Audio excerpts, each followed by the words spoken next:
This video is going to be about muscle hypertrophy and specifically how different modes of resistance training or manipulation of different variables with resistance training affects muscle hypertrophy. Okay? So if that's not your bag, then you can drop out. I guess I'm sharing this because I think that there is at least some interesting ideas in how the analysis was done more than anything.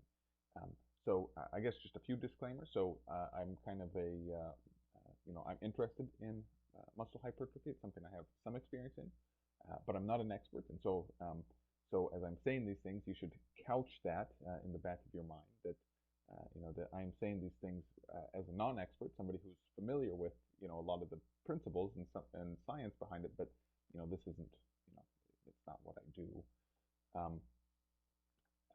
I should also say that this really has not been edited or peer-reviewed, and so I hope that maybe as this goes out there, people that are smarter than me will tear this apart and leave comments and tell you all the reasons not to believe anything that's in here, basically. So, but again, my main motivation for sharing this is not to tell people how to resistance train, but I think that there might be some interesting ideas here that may be helpful to that field or just spark some ideas in other people in their own analyses. So that's what's going on here. All right. So what I'm doing here is I'm reanalyzing some data that was compiled in some recent meta-analyses. These meta-analyses looked at individual training variables, so maybe things like volume, which is roughly the number of repetitions at a particular weight that you do, and how that relates to hypertrophy or muscles getting bigger, and that's what hypertrophy means. I'm using that data from those papers, and you'll get some citations here, and I'll package all of this so that you can download both this paper and read it thoroughly, and you can look at my code, and you can also look at the data which was made available by these authors, which was a fantastic benefit to anybody who likes to play with data. All right. So now, why am I reanalyzing the data that was done in these reports? Okay. And so here in the introduction, I kind of talk about these things, but the reason is because when you are doing a training program, you cannot really think about individual training variables in isolation, and so this first part here kind of gives some ideas about why you can't do that. But roughly speaking, when you manipulate one training variable, you have to manipulate many other training variables.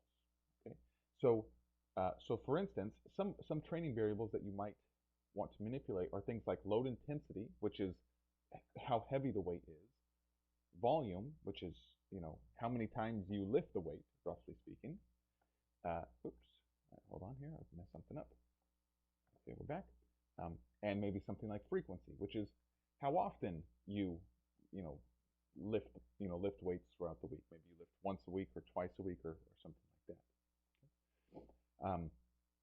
So like if I am going to increase my load intensity or the weight that I'm going to use, okay, it's possible that maybe that beats up my body too much, and so then I have to adjust frequency.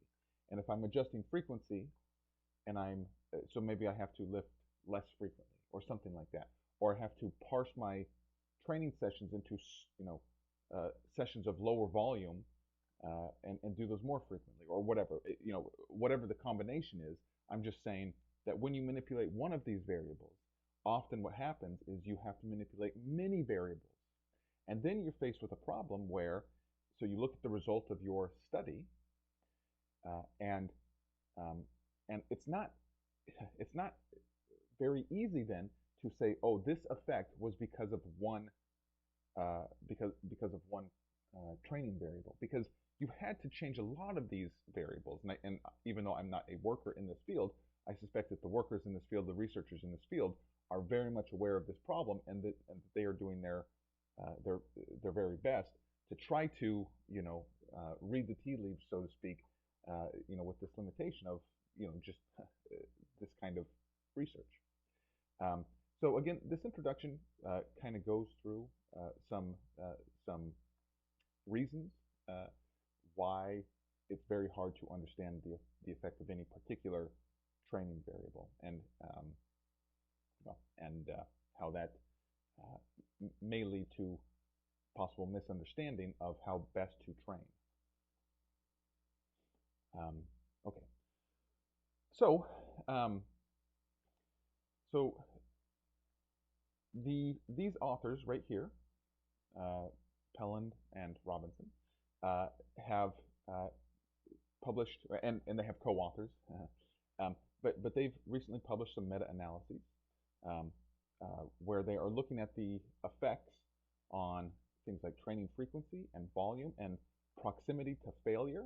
Okay, and so here proximity to failure basically means, let's say that you have a weight that you can lift 10 times, and if you lift it 10 times, you cannot lift an 11th one, right? So you have failed. So your proximity to failure is 100%, or sometimes this gets called reps in reserve, and that just means how many more reps you could do. So if you have a 10 repetition max and you do 10, you have 0 reps in reserve.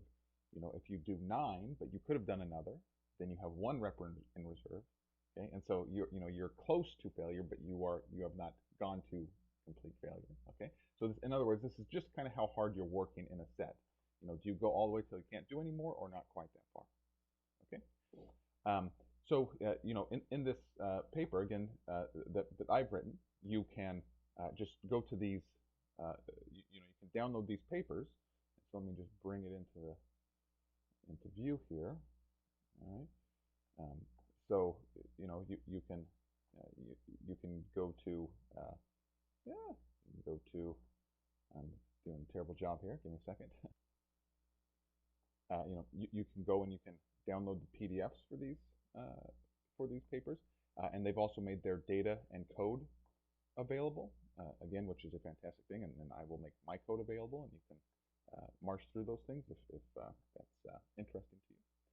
So there's all that. I should say that I tried to reach out to these authors to express some of these ideas. I mean, the reason that I wrote this is because I tried to talk to these authors a few times, and it just never quite worked. I have a feeling that when I write emails to people, I come across as one of those quacks that writes to world famous physicists about having an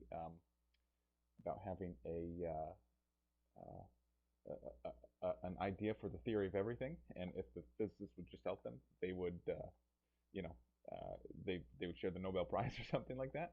And I think that maybe I have a little bit of that when I write to people, but I guess as we go through this, you can decide if that reputation is warranted on my part here. So, okay,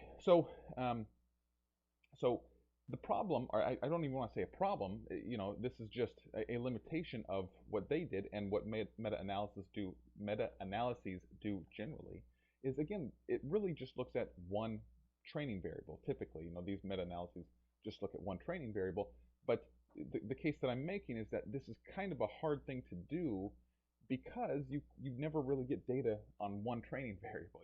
You get it on a lot of different training variables. And so every time you're shifting one training variable, you're inevitably shifting others. And you're probably doing this in a systematic way, right? So it's probably the case that every time I want to study, say, training volume, right? Well, it may just be the case that I also have to, at the same time, increase training frequency, because if you're going to do way more work, you just have to spread it out over more training sessions. And so then in the end, for instance, you've manipulated more than one variable, and so it becomes difficult then to say, what the effect of either variable was. Okay? And so in this paper, I'm trying to correct that, or maybe find a different way forward. So what do I do? All right. Okay, so let's say some things here. All right. So the first thing I want to say is that when you lift weights, there is some kind of hypertrophic stimulus, or growth promoting stimulus. That's, I guess, what hypertrophic means. Okay. And I'm going to just assume that this relationship between the stimulus and the amount of training, or whatever training variable we're looking at, that the relationship between that training variable and the hypertrophy stimulus is that it will plateau, right? Kind of like this, what would you call this, magenta or purple line here, right? So that as I apply more and more stimulus, whatever that stimulus is, or whatever variable or set of variables that's supposed to represent, the the effect on hypertrophy maybe goes up, but it's diminishing returns, and then probably levels out. To there's probably a point where more and more stimulus doesn't appreciably increase the amount of hypertrophic stimulus. Okay, so that's just an assumption that's being made here. Okay, and so one way to model that is kind of like with this log linear model here, where y is hypertrophy, and then these are this part is something representing the training stimulus. Okay. Now that's fine, but it also seems possible that that there's a more complicated relationship between any particular variable and hypertrophy. Right? So it seems plausible that actually at certain ranges of stimulus you have a growth promoting effect, and then at others you have a growth inhibiting effect, or maybe even if you push far enough into stimulus, you could have some form of atrophy, so atrophy means kind of the shrinking of muscles, right? It seems conceivable that you could work so much that it's overwhelming to the muscle, and so this type of a relationship does not really capture that possibility, right? You can only go up, and you go up less and less and less, but you can only go up.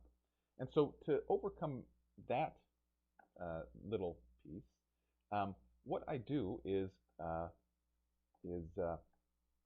I'm actually modeling two different processes. I'm going to pull up a larger picture, a larger image of this here in a second, or try to anyway. In fact, why don't I do that right now? I don't know that this is any better. I'm sorry. So you really maybe should look at the. Oh, that's a little bit better. But if you look at the paper, this becomes much easier to read. Sorry. Okay, something like that.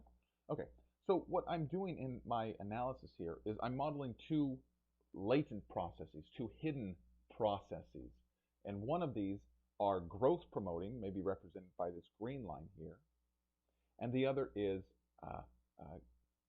catabolic, or growth inhibiting, or muscle shrinking stimulus, okay, represented by this red line here.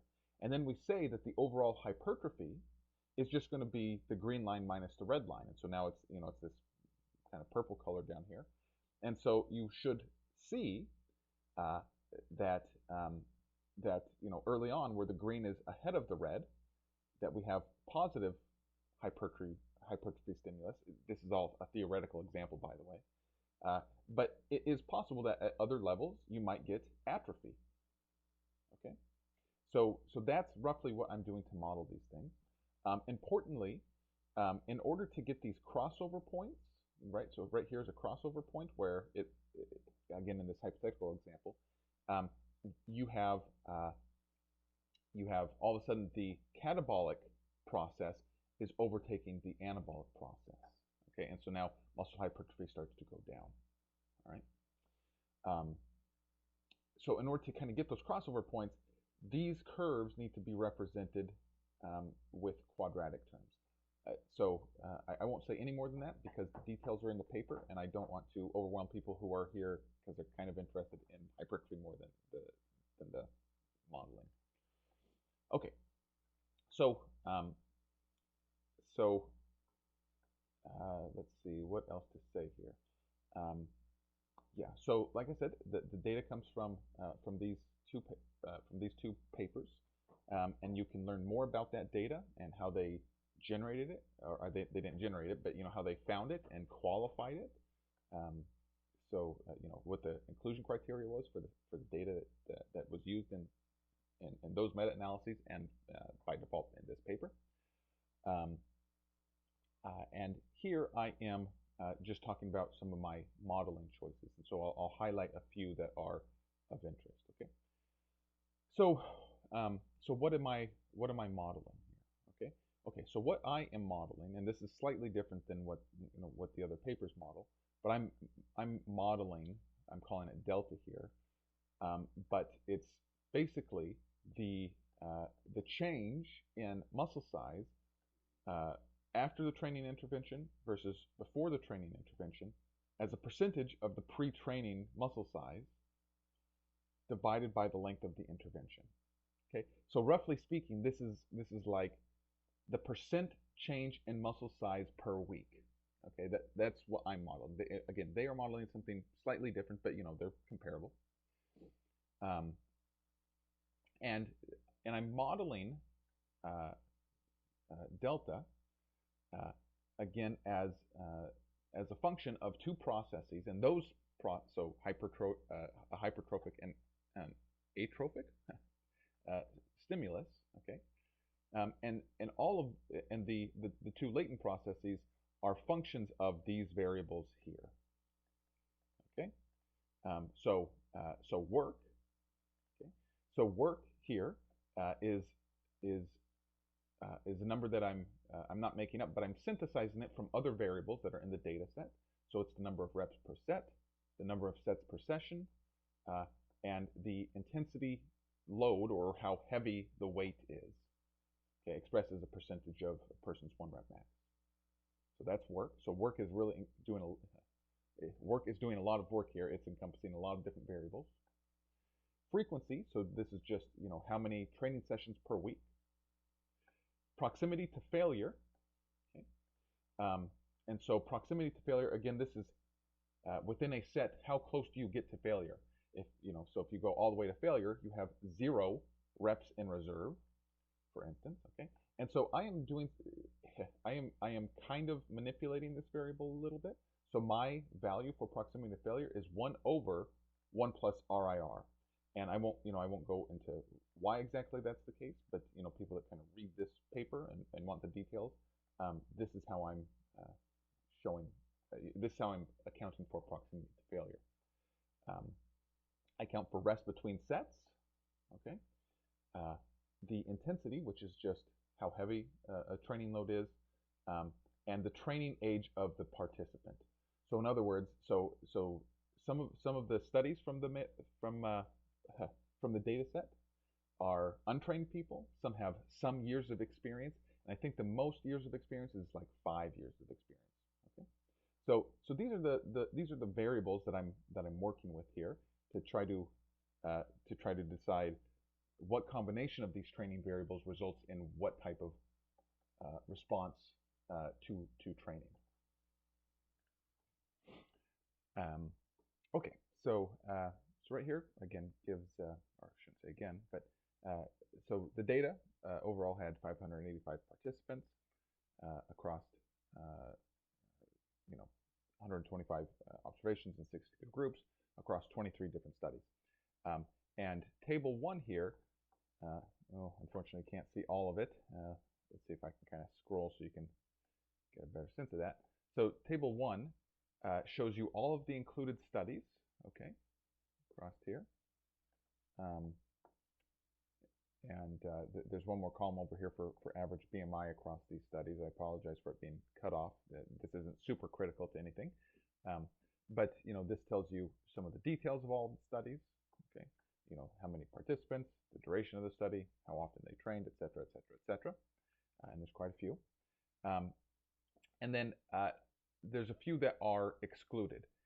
And the reason that they are excluded is, well, you can see that maybe some of these columns have NA values that were not available. So things like rest or the number of reps per set. So a lot of times what these studies were studies that included, sometimes these get referred to as like cluster sets. So you do however many repetitions for a set, and then you rest for some very short period of time, and then continue. So you rest much less than you would for 2 different sets. So even though you have 2 bouts of work, you might call those you might not call those 2 bouts of work independent sets because they were so closely packed together. And sometimes this gets referred to something as like cluster sets or whatever. And so I didn't use any of those data because they didn't really conform to what I to how I was modeling this stuff. So there you go. All right, so let's keep moving here. Apologize for how long this is, but this is kind of what it is to look at a paper. So, you know, if you're just here for the what do I do to get bigger, you know, it's a little bit later in the video, so I apologize for that. Okay. So the next thing to say here is I fit several different models to all of this. Okay, and you can look at the different models here, and so they get gradually more and more complicated. I won't speak too much about these things, but you know they all incorporate anabolic and catabolic processes, trying to model these things, and how I model these things gets increasingly complicated. Okay, you know, including more and more terms. So the most basic model just models these processes as functions of the groups and study. Okay. The next one uses work. Additionally uses work in addition to just intercepts that account for, you know, the study and the group. And then not only do we have work, but we have two-way interactions with work. So work enters all by itself, but then we have two-way interactions, and two-way interactions are always work and some other predictor variable. What predictor variable? Well, we just went through those up here. Way up here. Way up here. Frequency, rest, proximity to failure, etc. Okay. Sorry for all the scrolling.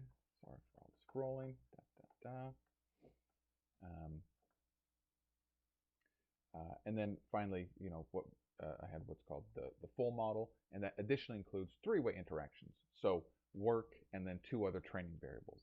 Okay, and so you can imagine that in code, these are pretty big models. Okay, there's a lot of things that are trying to be estimated here, and you could make it more complicated. You know, you got to draw a line somewhere, and I drew the line at these three-way interactions.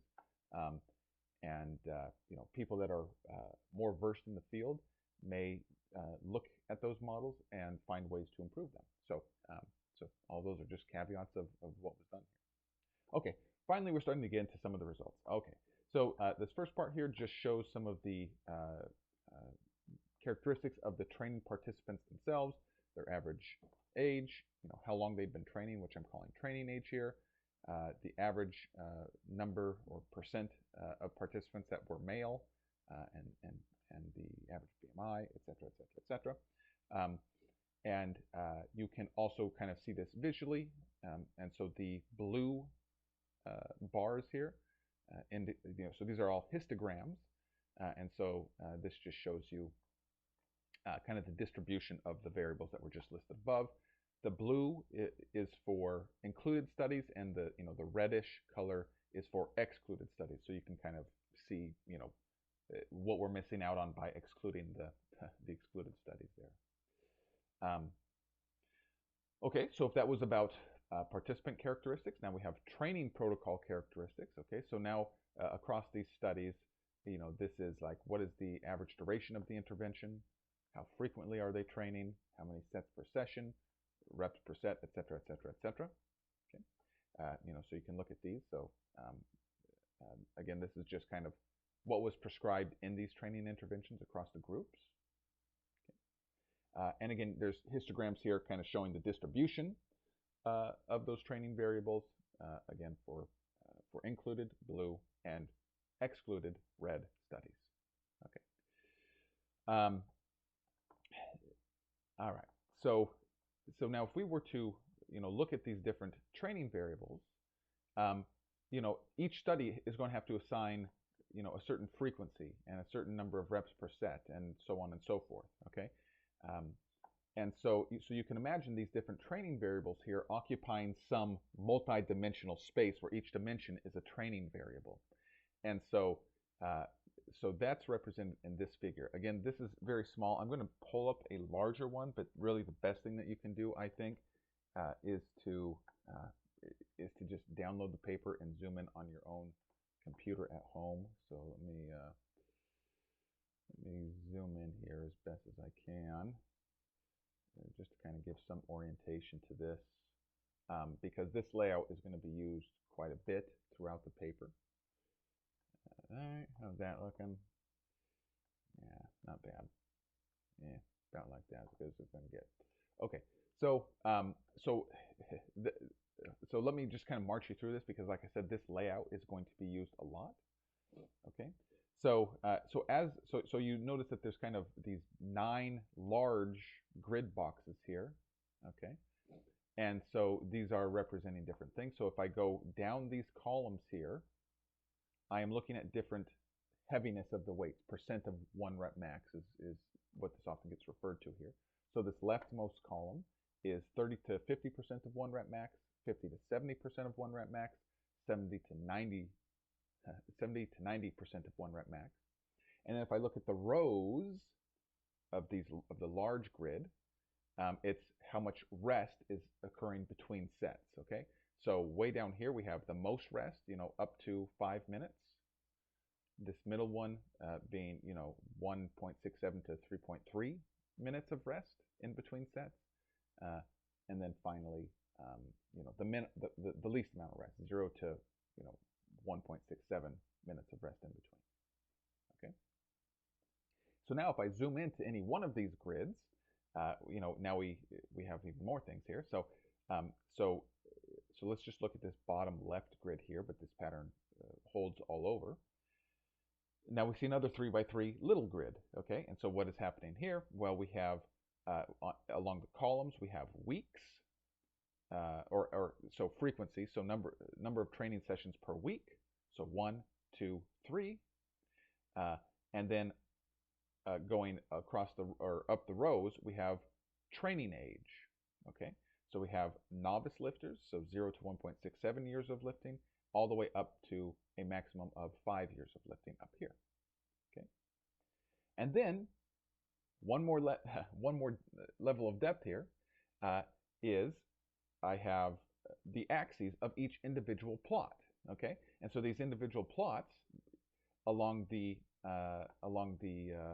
x-axis is the amount of work, and remember, the amount of work is the multiplicative product of number of repetitions, number of sets with those repetitions, and the amount of weight that you're using. Okay, and then along the y-axis is proximity to failure. Okay, my measure of proximity to failure. Okay, so there's a lot of information here, but in this particular plot, I am putting a point, and then those points are labeled, and you can read some of those points where different training studies sit. Okay, so you get an idea for the distribution of training studies. All right, and what variables they're using, and what populations, etc., etc., etc. So the labels here, so you can kind of make out this one, or at least I can. It's 10B, and so if you want to know more about 10B, you go back up to table 1. Go back up to table 1 here, and you find 10B. So that's Anderson 2021, and you can kind of see exactly what training variables they used. Okay, let's get back down.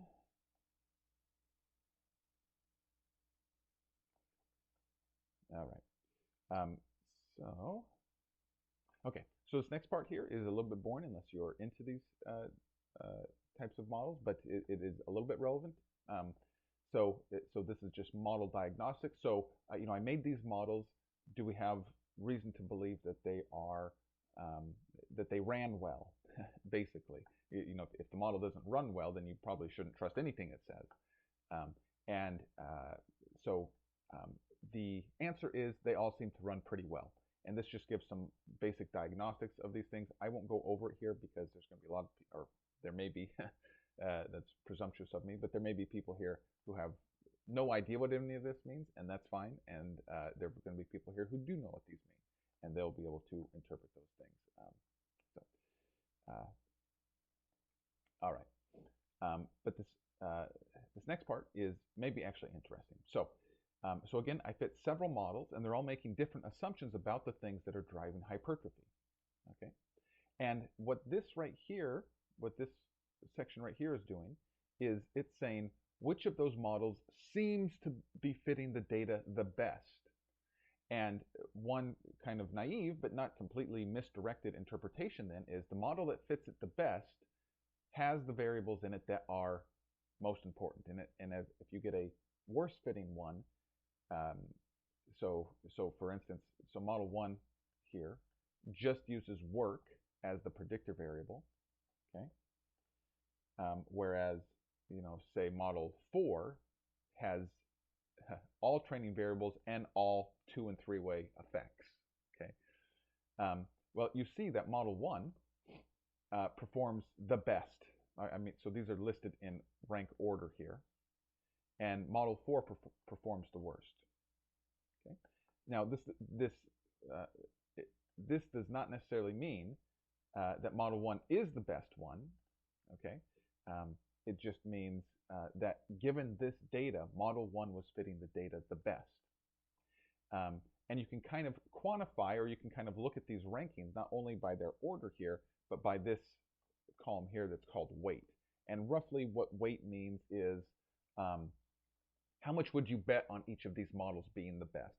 So people who are familiar with these things know that this is a simplification of what I'm saying, but if we were to make wagers, according to this analysis right here, it would say that there's a 35% chance that model 1 is the best and only an 8% chance that model 4 is the best. So again, it does not mean that model 4 should be completely discarded. It just means that it may not be the best model here, but if you had more data, then these rankings may begin to shift. But given the data that we have, this is the best set of rankings. Okay. Yeah, and I will skip this part right here. This is just another indicator of how well the models are fitting. They all seem to fit reasonably well, as indicated by, oops, I should not have highlighted that, but I don't know how to take it off, so we'll just call that, oh, there we go.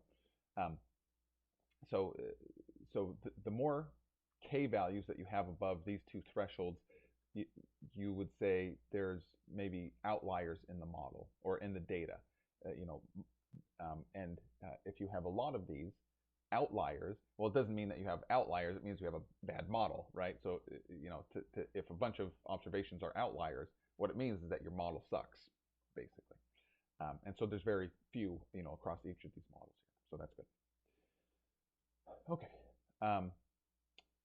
Now, when we were ranking these models, we said that model 1 was the best, and this is the work-only model. This is where work is the only predictor variable.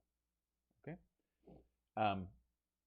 And the worst, which again does not mean bad, it just means the worst, was the most complicated model, M4. Okay. Now, having said that, I guess just out of my own interest or boredom, I am just going to expand on model 4. Okay, so I'm just going to look at the implications for model 4. All right. Like I said, there's reasons for this. One is that, I guess just out of my own curiosity and boredom, but also model 4 incorporates all of the training variables, and when you are going to train, you actually have to assign values to these training variables, right? So I can't just assign work. I can't just go into the gym and say, I'm going to do this much work, because you have to partition that work over a number of sets at a certain weight, et cetera, et cetera, et cetera. And, that's what we, so we want to know what to assign to those variables, okay? So just looking at model 1 is kind of a non-starter here. It says work seems to be really, really important, because if you just have work, your model is doing pretty dang good. But we have to assign values to these other training variables. You have no option in that. And so we need to do some other value or some other model.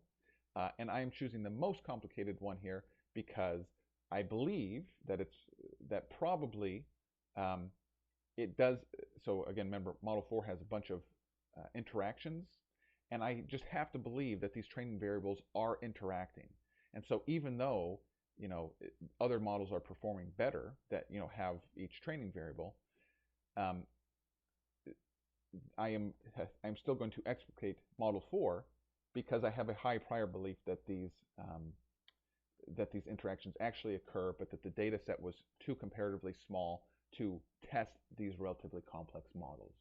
That's roughly my justification for doing that. Somebody else might have, smarter people than me may look at that, and hopefully they see this and leave a comment and say, that's a bad idea. You should have done something else. And then, if they're smarter than me, then you should definitely heed what they said. So all of this is for the most complicated model from here on out. That's what I want to say. All right. So the first thing I want to do was just to look at how well that model did in terms of model fit. So I want to compare the model predictions to what was actually observed. So let me kind of get in here. All right. So what's going on here? So I have two different plots here. So the first one is just model fit, okay? And so what you have is the individual training studies in these black dots here, okay? And what the effect in muscle size was per week, okay? So there's that, and you have their measurement errors in those black lines, okay? And then you have in these light blue triangles what the model predicted for each individual study, okay? And you see, for some studies it's doing pretty good, for some not so good, right? And then the size of these markers indicates how important they were in determining the model fit. Okay, so again, if you're familiar with these things, that will make sense. But if you're not, then don't worry about it too much. And also, you'll notice that the data points are partitioned by study, and so you can actually see which study each of these data points is coming from down here. Okay. Well, this bottom graph is something slightly different, but related to the top one. So for each one of these studies here, there's a distance between the prediction, the blue triangle, and the observation, the black dot.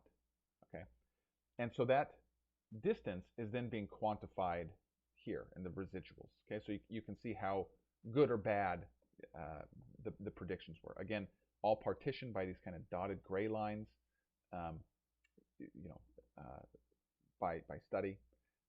So that's all that's doing. I'm just looking to see just a visual representation of how well this most complicated model did in fitting the data. Okay, so that's all that's happening there. And so to my eye, that all looks acceptable, I suppose.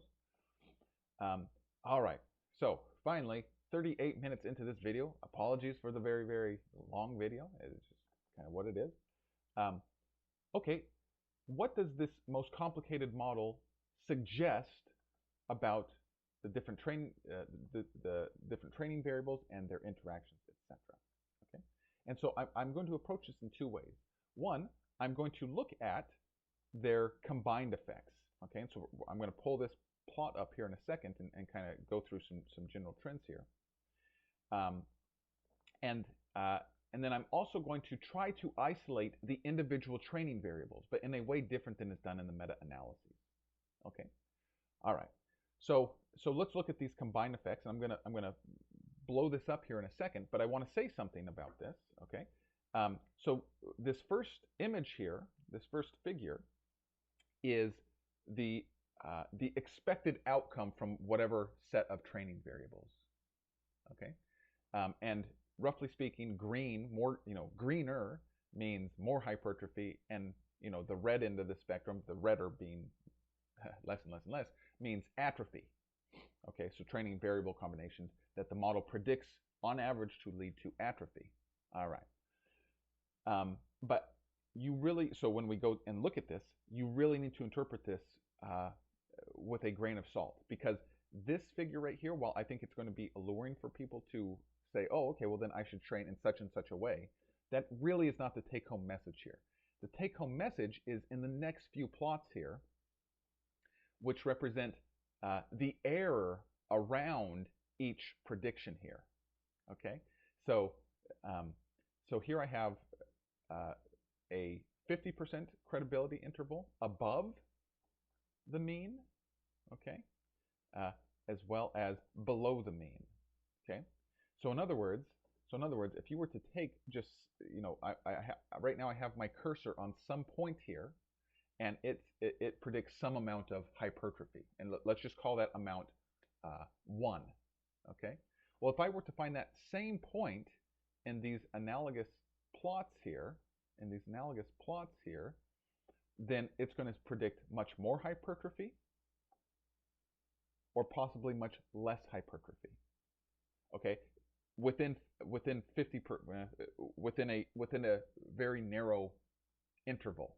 Okay, around that predicted mean. Okay, so in other words, the error here, the figure 8 and 9 represent the error around the expected value. And what you'll see is that there's a lot of error. Now, error may not be error, it may be individual training responses, that there may just be a bunch of heterogeneity in training responses that is expected. And you may be a person for whom this particular set of training variables is fantastic, or you may be one for whom it is horrible, okay?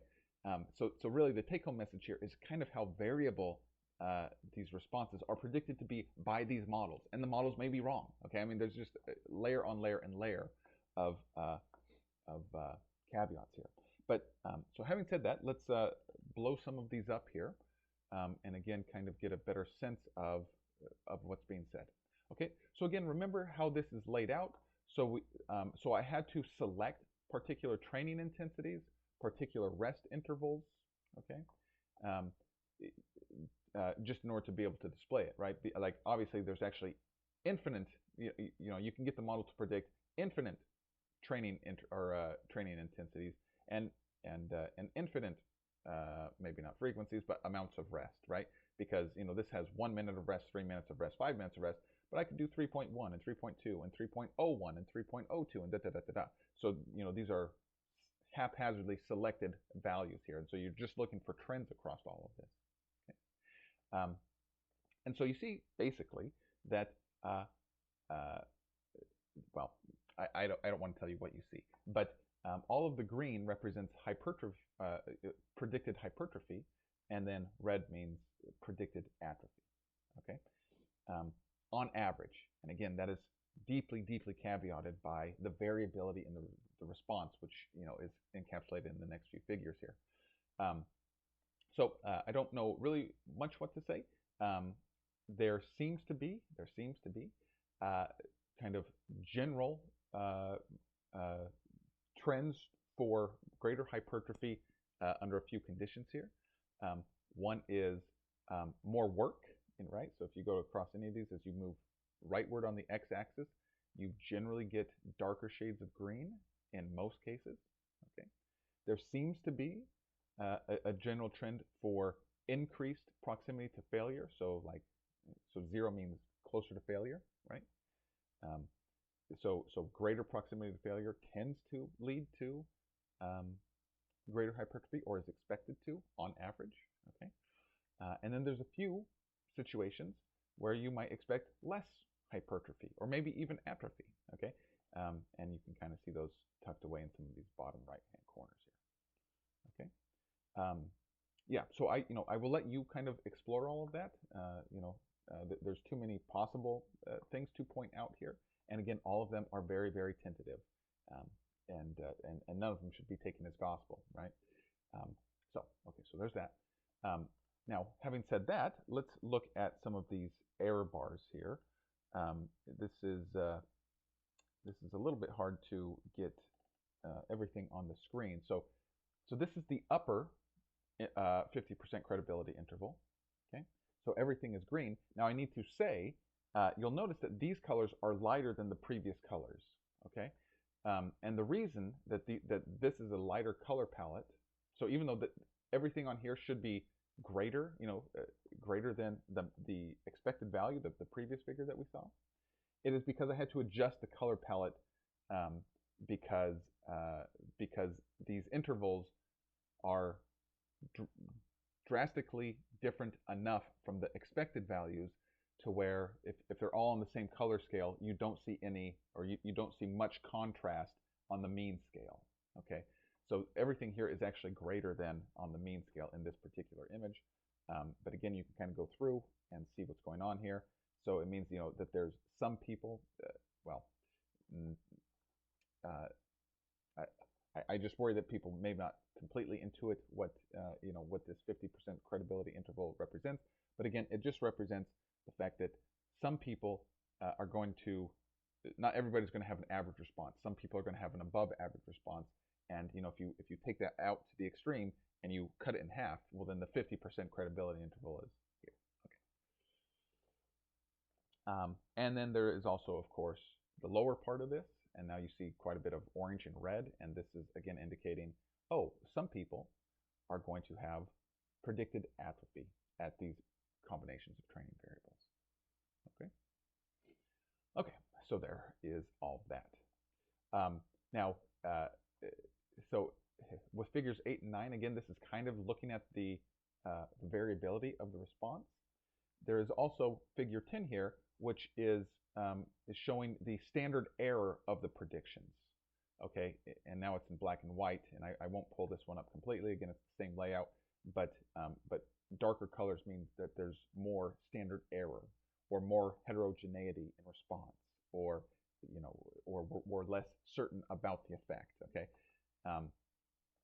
so you can look at that, and again, you notice that as you kind of move in any particular direction, if I move to the right in terms of frequency or work, we are less and less certain, or there's more and more heterogeneity in the estimates that were presented above. So there you go. Okay, why? I'm sorry for the rambling here, but why is that important? So if I go back up to the mean effect here, so if there is a bunch of uncertainty about this value right here, right where my cursor is at, okay, it says that the average response is good, but if there's a lot of variability there, then okay, if the average response is good, but there's so much variability, it's also very, very probable that for many individuals, it will be very, very bad. Okay, I mean, that's kind of what that's saying. So there you go. All right, so all of this was the combined analysis. But now what if I want to look at individual training variables here? Okay, and that's what's going on here, and I'm calling this the marginal analysis. And so let me roughly speak to how this is being generated here.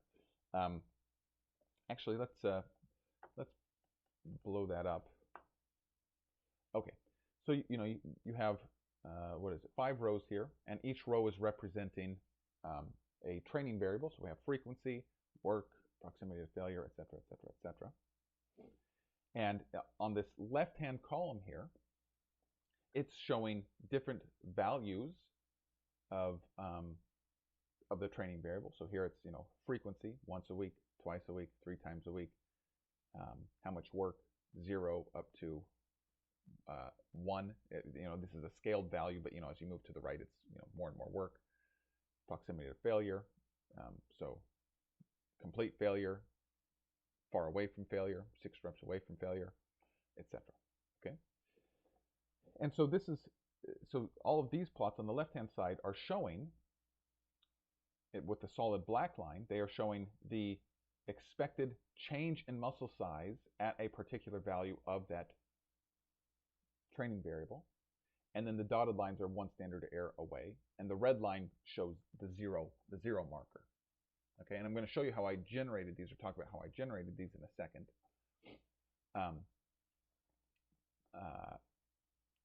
Now, the right-hand side is estimated slopes. Okay, so I have this line, and this is the expected value of the effective frequency. But you can imagine that the way I got this line, so this represents a relationship between frequency and change in muscle size. Okay, but you can imagine that this is just the average relationship, and really that it is the average of many different lines, for instance. Okay, and so that's the first thing to say. Now this line has a particular slope, but all of these other lines would have their own slope. And again, the slope is representing for one more unit in this case frequency, what is the predicted effect on muscle size? Okay, so that's what that slope is. Well, so there's a lot of different possible slopes because there's a lot of different possible lines, and those slopes, i.e., those relationships between the training variable and the outcome, are represented with these wispy blue lines on this side. So this is kind of trying to show the relationship between the training variable and the outcome in terms of kind of magnitude and direction of effect. And you see that in all of these cases, these wispy lines are kind of going all over the place. Okay, and so I've highlighted the average line, the average slope, with the dark blue line. But all of this to say is that all of these relationships are pretty uncertain. Okay, so that's interesting. Okay, so there's that. Okay, how did I generate these? These figures right here? So if I go back up to one of these values right here, or one of these figures right here. In fact, let me pull this one up. Okay. Okay, so let's say that I wanted to find the effect of work. And so that's represented on all of these x-axes here. Okay. Well, if I want to find the effect of work, I need to what's called marginalize or average over all of the other training variables. Okay. And so that's what's happening here. I'm looking at the effect of work at each level from 0 to 1, and scaling that, or I'm sorry, not scaling that, but I'm saying, okay, for every 0.2, right? Well, give me the 0.2 for 0 training age at 30% 1 rep max, at whatever proximity to failure, etc. Okay, and I'm gonna aggregate all of those, and that's my value for work at 0.2. Okay, and this is called marginalization. So I'm marginalizing down all of the other training variables. All right. So and so I'm doing that then for each value of work. Okay. So I hope that makes sense. So anyway, that's how. Oh, that's the wrong one. That's how the relationship that you're seeing is being generated here. Okay. Oh, and how do I generate these slopes here, which is just the first derivative? This is using an estimate of the slope that's described in the paper. So I'm estimating the slope by roughly speaking, subtracting this point from the one preceding that, and this point from the one preceding it, and that gives you an estimate of the slope. Okay. All right. So those are the results of the paper, and let me just say a few things here, and then we'll call it good. So like I was saying, to me, the take-home message here is not, for instance, this figure 7. Okay, the take-home message is not more work closer to failure means more hypertrophy. All right, I mean that seems to be true on average, but to me the take-home message here is training response is incredibly variable, or predicted to be very incredibly variable by these models, which again is a caveat in itself, right? But insofar as you buy into what I have done here, modeling, the take-home message I believe is, wow, it's very, very hard to know how to apply these different studies to myself. It may require some individual experimentation, loosely using either this paper or other papers, and or what other maybe researchers in this field say, that you will ultimately have to apply it to yourself. In fact, I think that's probably what most researchers would say, is these are just rough guides. You really have to do some self-experimentation, and I think that this paper probably serves to really emphasize that point. that training response is very variable, and you have to do some kind of individual experimentation. Let's see what else. The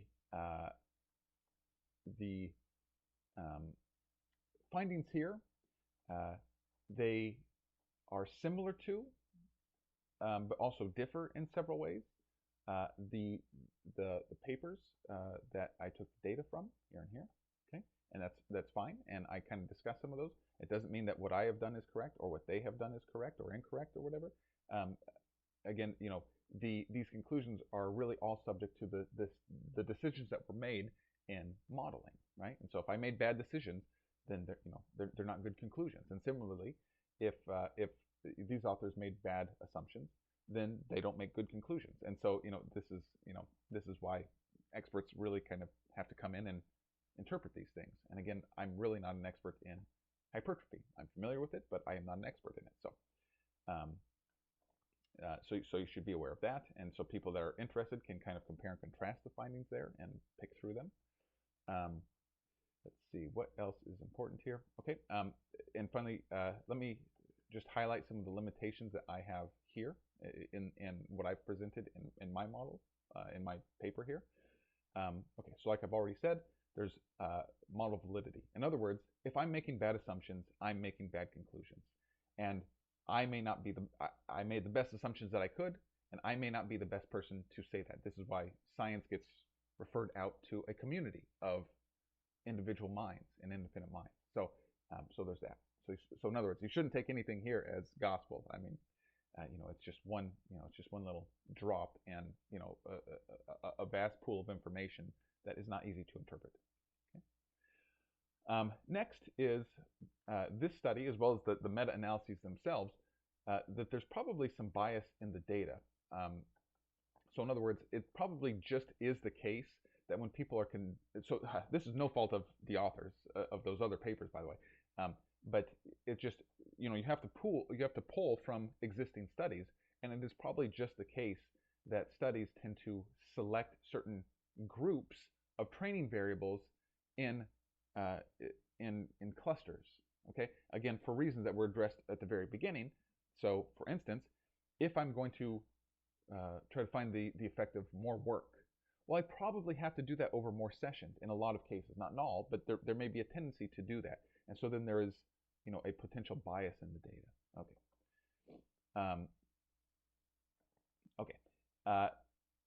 Okay, another limitation here is obviously my paper, roughly what my paper is saying is, how should you approach a single training session, okay, given that you have to select values for a bunch of different training variables.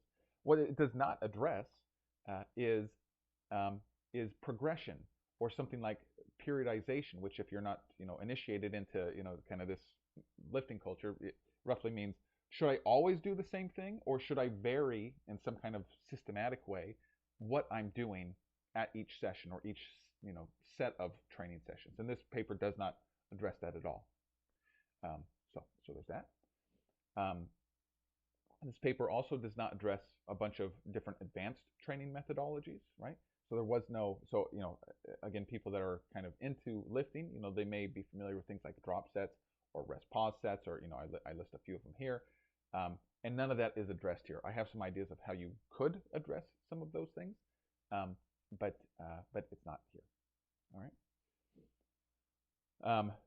Another really, really important one, and I think that it just has to riddle the entire field of study here, is that, so we have selected different training variables to assess, but there's got to be training variables that are just too hard to measure, and so you never actually get to assess them, and probably some of these are very important, and maybe even more important than the training variables that were included in this analysis or any analysis.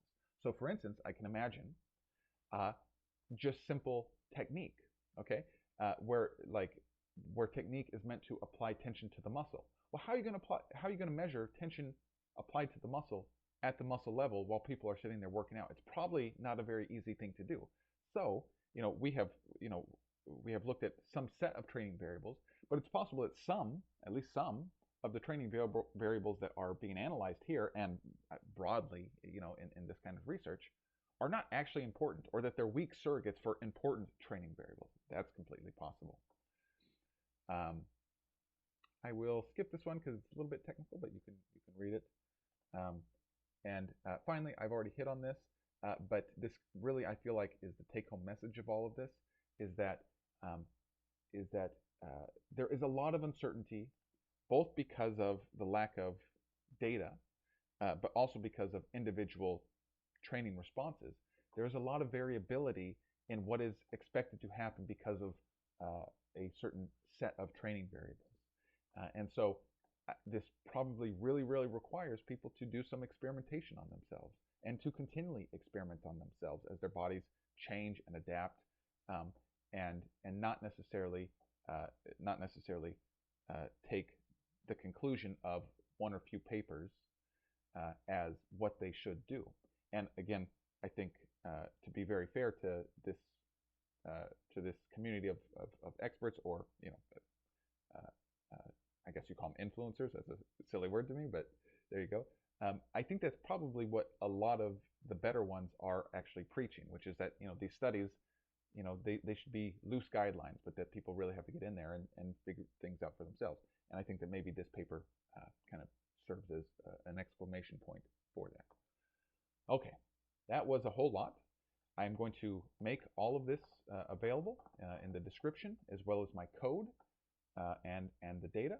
So I hope that somebody found this useful. This is a big rambling thing, and maybe this even finds its way into the eyeballs of people that are smarter than me, who can tear this apart and tell you all the reasons that it's wrong. That would be fantastic. Okay, with that, I will sign off and hope that this video actually uploads. Okay.